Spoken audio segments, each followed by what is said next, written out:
함께 말씀을 보겠습니다. 사도행전 2장 1절로 4절의 말씀입니다. 사도행전 2장 1절로 4절까지요.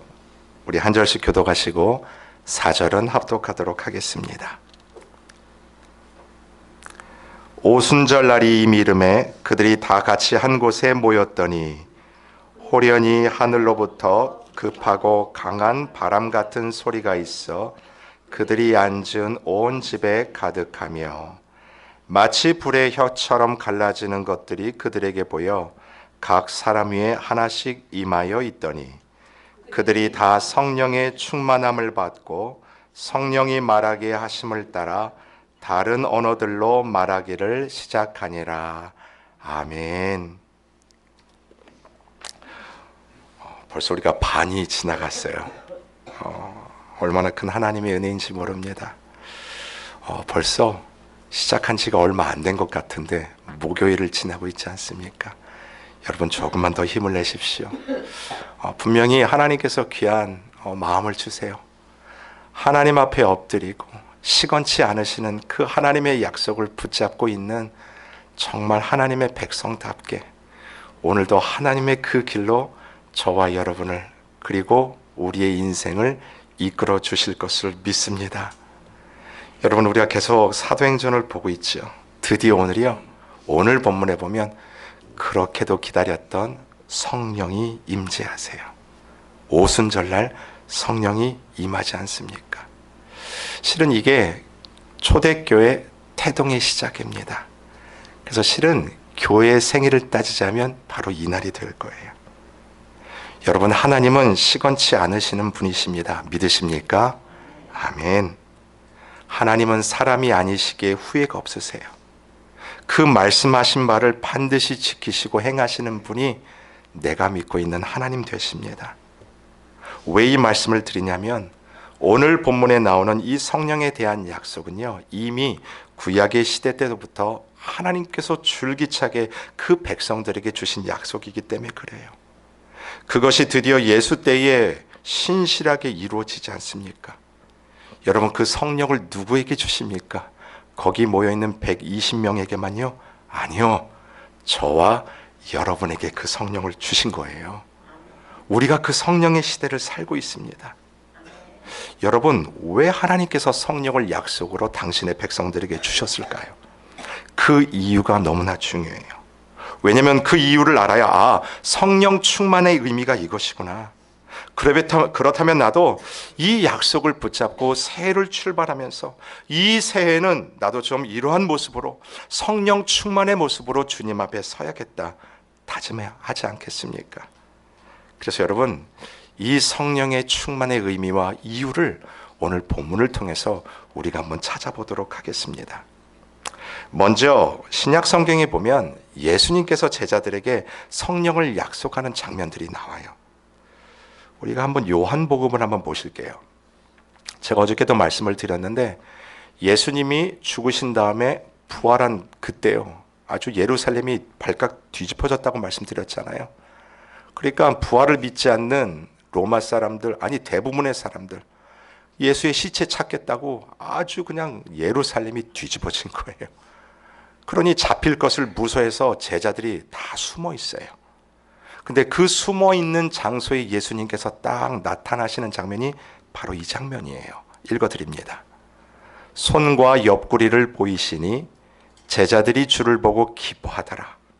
예수께서 또 이르시되 너희에게 평강이 있을지어다. 아버지께서 나를 보내신 것 같이 나도 너희를 보내노니. 같이 읽습니다. 시작. 이 말씀을 하시고 그들을 향하사 숨을 내쉬며 이르시되 성령을 받아라. 두림에 떨고 있는 그 제자들에게 손과 몸을 다 보이시고 평안을 선포하세요. 그리고 그 제자들에게 지금 뭘 하고 계시냐면 숨을 내쉬며 breathe요. 성령을 받아라. 여러분, 성경에 보시면 창조주 하나님, 우리 주님께서 이 숨을 내쉬는 장면이 두 군데가 나옵니다. 하나는 방금 저와 여러분이 봤던 이 요한복음에 예수님께서 제자들을 향하여 숨을 내쉬는 장면이 그 하나고, 또 한 장면은 어디에서 등장할까요? 창세기죠. 하나님이 말씀으로 온 천지 만물을 말씀으로 만드시는데 유일하게요, 우리 인간만은 당신이 직접 손을 사용하셔서 흙을 사용해 우리를 빚어요. 하나님이 이미지대로 만들어 놓고 그 코에 무엇을 집어넣으세요? 생기를 집어넣어요. 그때도 브리스예요. 하나님이 생기를 불어넣으세요. 그래서 인간이 뭐가 되냐면 생명이 된 겁니다. 살아있는 영이 된 거예요. 그런데 그 생명이 죄를 짓지 않습니까? 사탄의 꼬임에 넘어가지만 그 죄를 짓는 근본을 보면 하나님처럼 되고 싶은 그 교만 아니겠습니까? 그들이 선악과를 따먹음으로 죄를 짓고 나서 제일 먼저 했던 게 뭐냐면 하나님과 거닐었던 그 에덴 동산, 거기에서 하나님의 눈을 피해 숨어버려요. 그리고 하나님의 진노를 받고 그 에덴 동산에서 쫓겨나지 않습니까? 쫓겨날 뿐만 아니라 드디어 영원한 육체의 죽음을 맞이하지요. 여러분, 성경에 보시면 죄 지은 그 인간을 뭐라고 표현하냐면 육체가 되었다라고 이야기합니다. 여기서 말하는 육체는 이 몸을 말하는 게 아니에요. 하나님의 영을 받고 생명이 된 그들이 죄 가운데 죽을 수밖에 없는 죄의 노예가 되었다는 뜻에서의 육체예요. 근데 여러분, 하나님이 그러한 인간들을 그냥 두시지 않았습니다. 실은 구약의 성경이 뭐냐면 이 일을 위하여 내가 어떤 일을 할 것인가, 어떠한 약속을 주실까가 빼곡히 적혀져 있는 성경이 실은 구약의 성경이에요. 대표적인 말씀이 있습니다. 요엘 선지자의 말씀인데요, 요엘 2장 28절을 제가 읽어드립니다. 그 후에 내가 내 영을 만민에게 부어주리니 너희 자녀들이 장래일을 말할 것이며 너희 늙은이는 꿈을 꾸며 너희 젊은이는 이상을 볼 것이며. 32절 다 같이 읽습니다. 시작. 누구든지 여호와의 이름을 부르는 자는 구원을 얻으리니. 아멘. 잘 보세요. 그 후에요, 내가 하나님이 내 영을, 스피릿, 성령을 만민에게 뭐예요? pour out, 부어주시겠다라는 거예요. 어떤 장면이 떠오르세요? 하나님께서 그 생기를 우리의 코에 부르셨던 그 장면들이 생각나지 않습니까? 여러분, 그 생명을 받은 자들이 어때요? 너희 자녀들이 장래의 일을 말할 것이고, 너희 늙은이는 꿈을 꾸게 될 것이고, 너희 젊은이는 이상을 볼 것이다. 이렇게 할 수 있는 이유가 바로 32절이에요. 누구든지 여호와의 이름을 부르는 자는 무엇을 얻어요? 구원을 얻는다라는 거예요. 바로 회복의 메시지를 주시는 것 아닙니까? 죽었던 인간을 구원하시겠다라고 주신 그 약속 가운데 무엇을 부어주세요? 성령을 하고 부어주신다라는 뜻이에요. 여러분, 지금 그렇게도 두려워 떨던 제자들에게 예수님께서요, 자신의 호흡 주시잖아요. 후 부어주세요. 도대체 앞으로 무엇을 어떻게 먹고 살아갈지 앞날이 깜깜한 그 백성들을 향하여, 제자들을 향하여 성령을 받으라 말씀하십니다.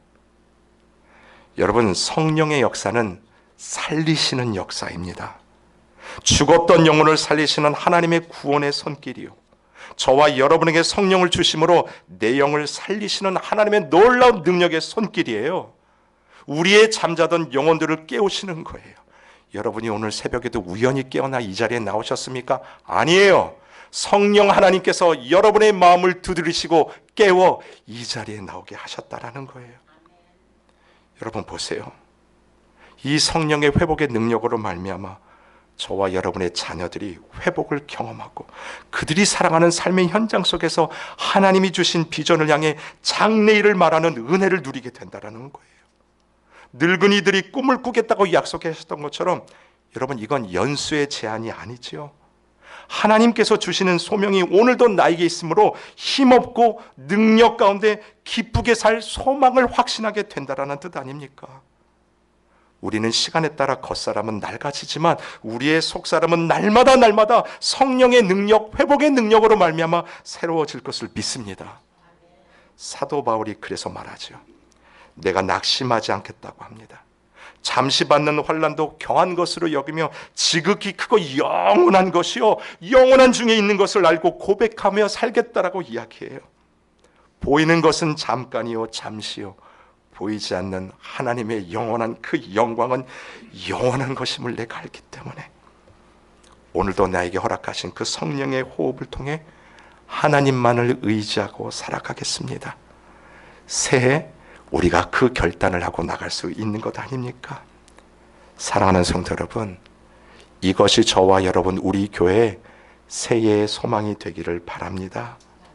이것이 바로 우리에게 성령을 부어주시는 이유예요. 사랑하는 성도 여러분, 한 해 동안 성령이 주시는 회복을 누리시기를 바랍니다. 여러분이 어떤 기도의 제목을 가지고 엎드렸다 할지라도 그 기도 가운데 반드시 회복하게 하시는 이 은혜가 있을 줄을 믿습니다. 그리고 중요한 건 이거예요. 부르신 뜻대로 여러분의 삶에 성령님을 의지하며 사시기를 바랍니다. 자, 그렇다면 질문이 생겨요. 성령을 의지한다는 게 무슨 뜻일까? 성령을 나에게 주신 이유는 알았어요. 회복 때문이에요. 죽었던 영혼을 살리시는 구원의 은혜를 주시기 위한 하나님의 일이 성령이었다면, 그렇다면 내가 그 성령을 의지하며 사는 것은 무엇일까? 어떤 모습으로 하나님께서 나를 구체적으로 회복하시겠다라는 뜻일까요? 오늘 본문에 보시면 성령이 임재하는 모습이 몇 가지로 소개가 됩니다. 그 중에서 우리가 하나를 살펴볼 텐데 이것을 통해서 성령의 의미를 한번 살펴볼게요. 여러분 오늘 본문 1절과 2절을 보세요. 이건 여러분의 성경을 보십시오. 1절과 2절을 잘 한번 따라오세요. 1절은 제가 읽겠습니다. 오순절날이 이미 이르매 그들이 다 같이 한 곳에 모였더니 2절 읽습니다. 시작. 호련히 하늘로부터 급하고 강한 바람 같은 소리가 있어 그들이 앉은 온 집에 가득하여. 자, 성령이 쫙 임재를 하시는데 보세요. 성령을 지금 뭐라고 표현하고 있어요? 2절에 뭐라고 표현합니까? 하늘로부터 급하고 강한 바람 같은 소리. 잘 보세요. 바람이에요? 소리예요? 바람 같은 소리, 사운드예요. 소리로 이야기를 합니다.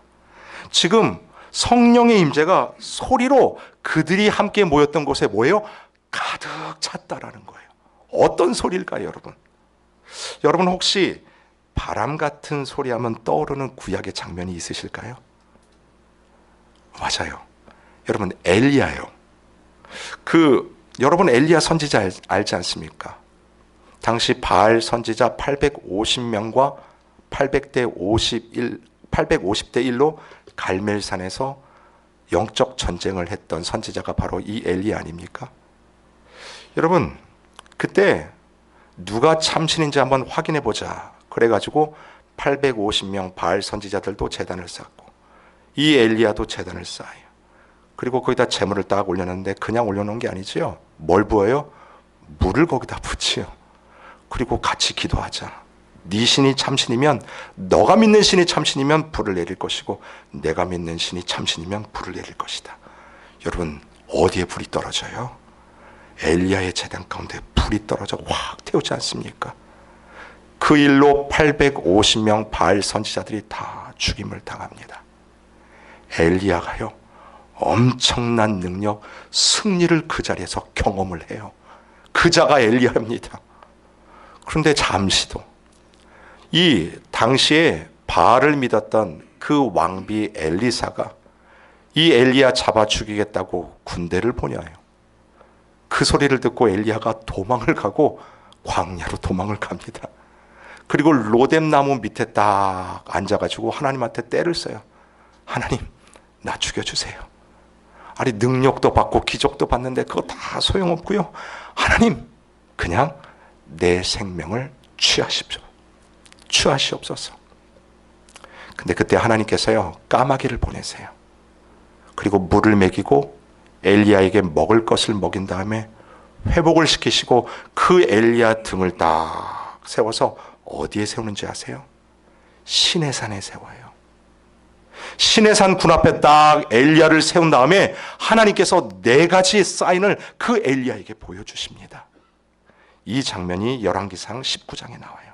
보겠습니다.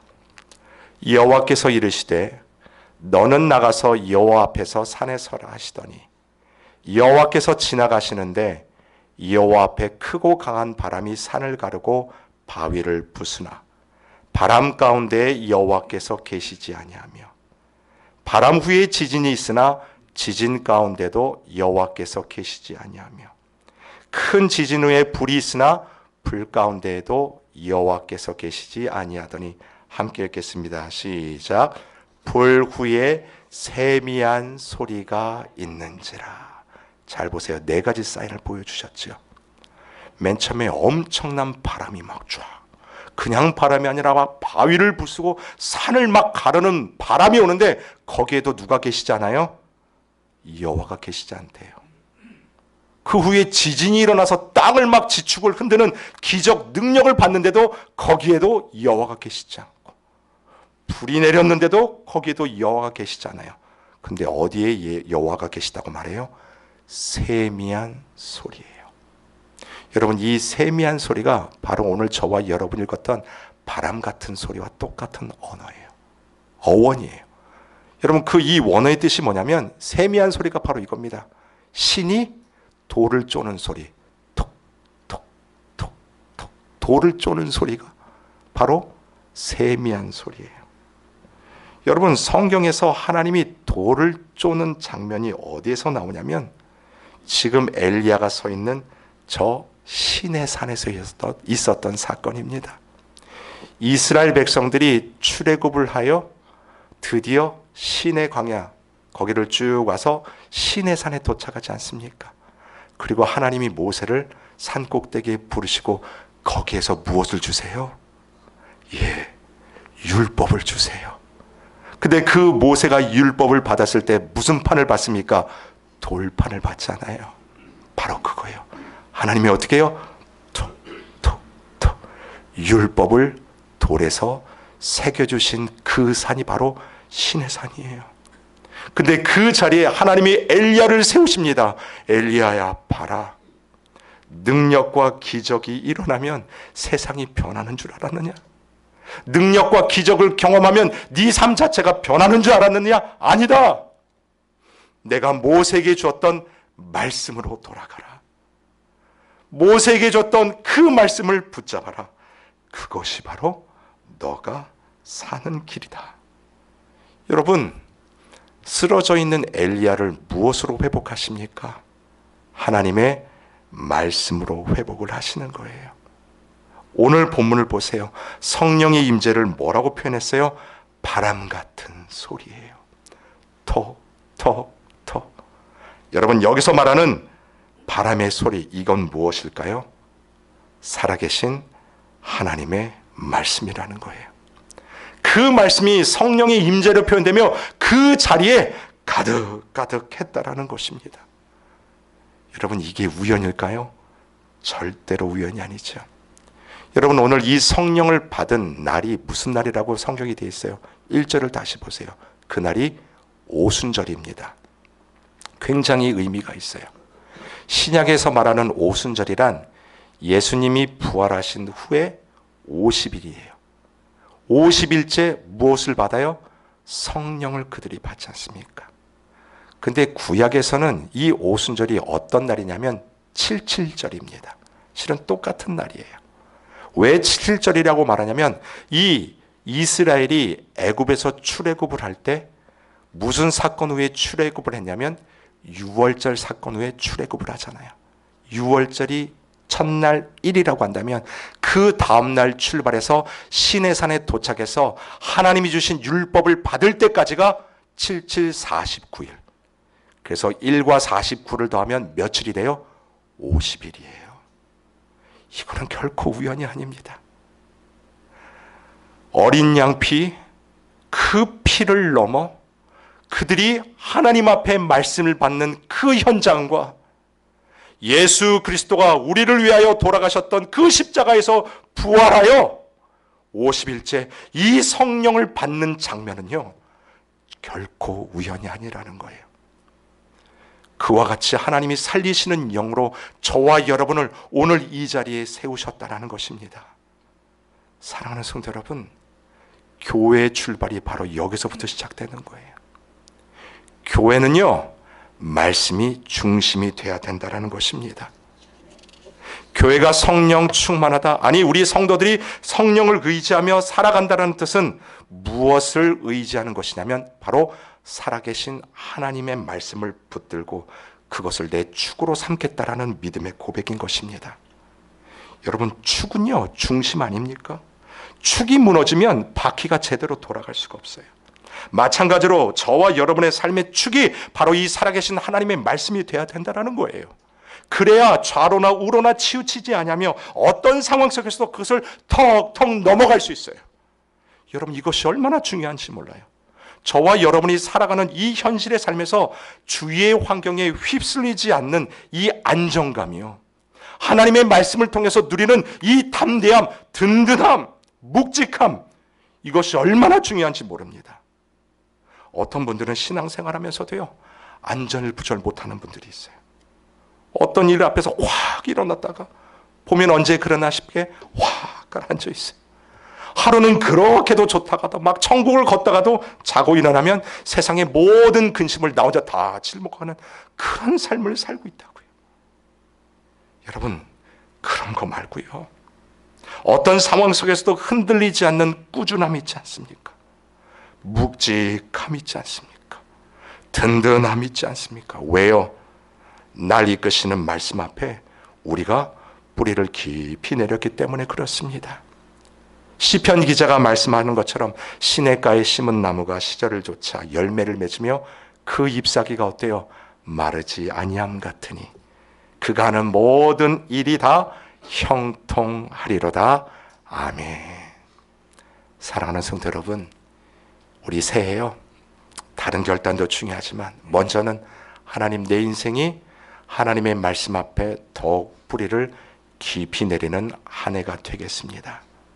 어떤 상황 속에서도 이 축이 무너지지 아니하며 하나님 주시는 그 소망의 삶, 그건 교회의 삶뿐만이 아니에요. 여러분이 오늘도 일을 해야 되는 일터예요. 그렇게 여러분 애쓰고 있는 그 가정이요, 거기서도 하나님의 회복의 영광을 드러내는 여러분 되시기를 주님의 이름으로 축원을 드립니다. 아멘.